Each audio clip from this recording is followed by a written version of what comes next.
Young, ambitious, had a very unique imagination. This kid had a bright future. That is, before he was murdered.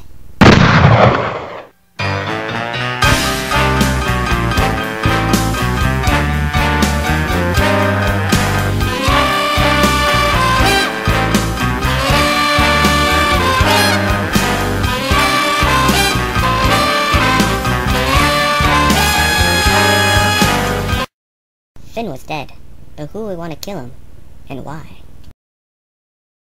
At the Department of Investigation, I requested to be assigned to the Huck case. Never before had any crime been committed without a speck of evidence remaining.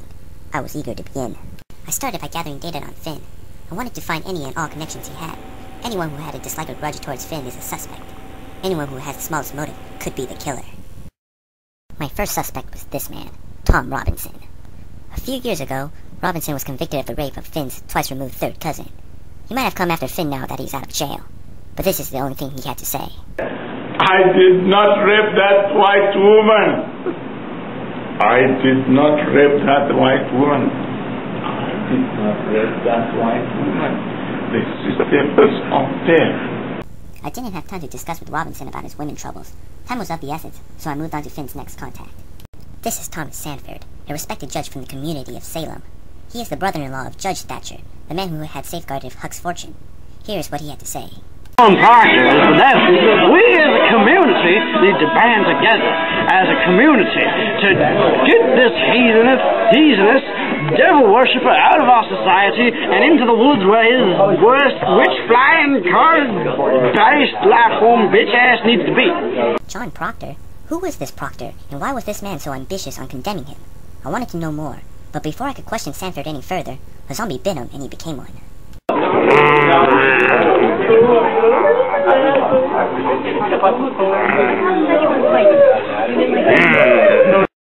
Strange.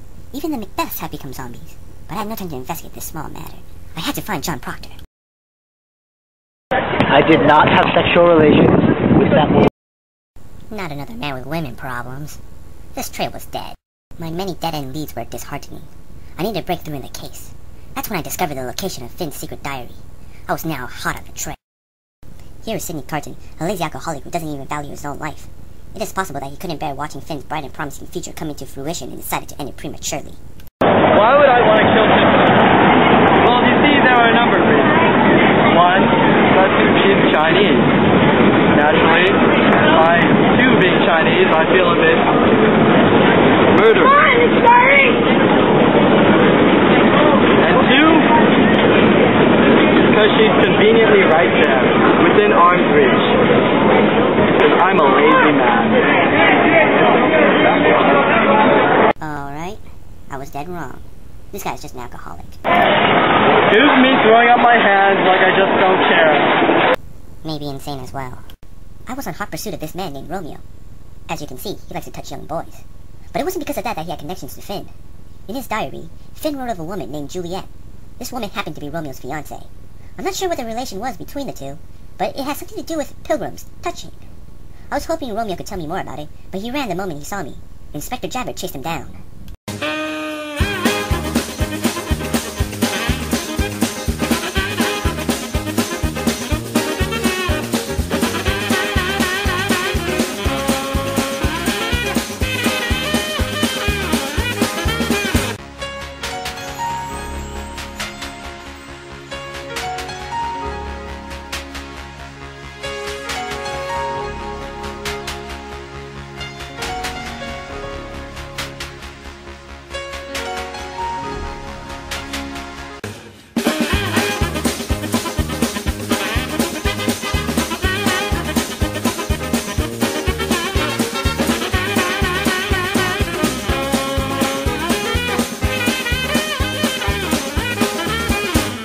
Before we could catch up to him, Romeo suddenly dived to the ground where a woman laid still. Oh no, my Juliet is dead.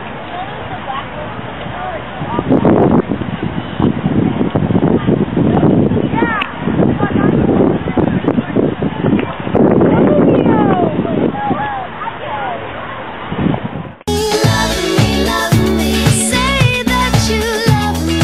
Leave me, just say that you need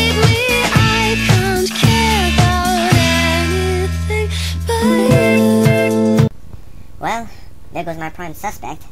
I don't understand. Why are none of these leads getting me anywhere? How can a person of such caliber like Huck Finn be killed with no evidence or witnesses? Why would they kill him in the first place? Could it just be some random act of violence? Could it have been those crazy savage children whom were recently rescued?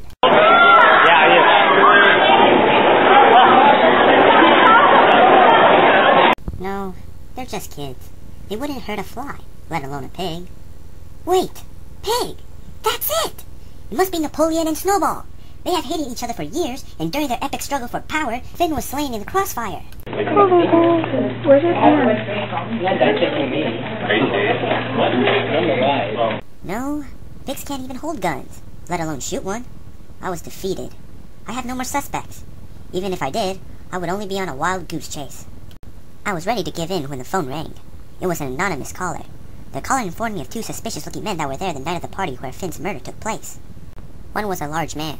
He had the look of a trained personnel bred for killing. He approached no one, and no one approached him. I hear he likes root beer. The other was a skinny white man. He looked harmless on the outside, and maybe even a little bit cowardly.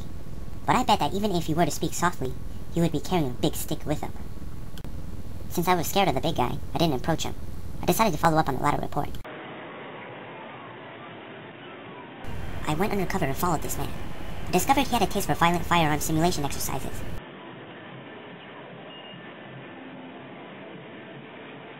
Here he is playing sniper scope. Interesting. If Finn was shot from a distance, it would be no wonder that no one heard the shot. The outside noises would have drowned it out before it reached the building.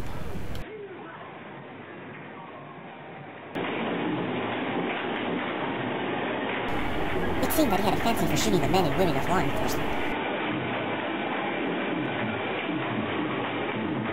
As I carefully and stealthily observed this man, I noticed how bad his shooting ability was. How could a man who can't even reload in time crisis 3 be the killer of Huck Finn?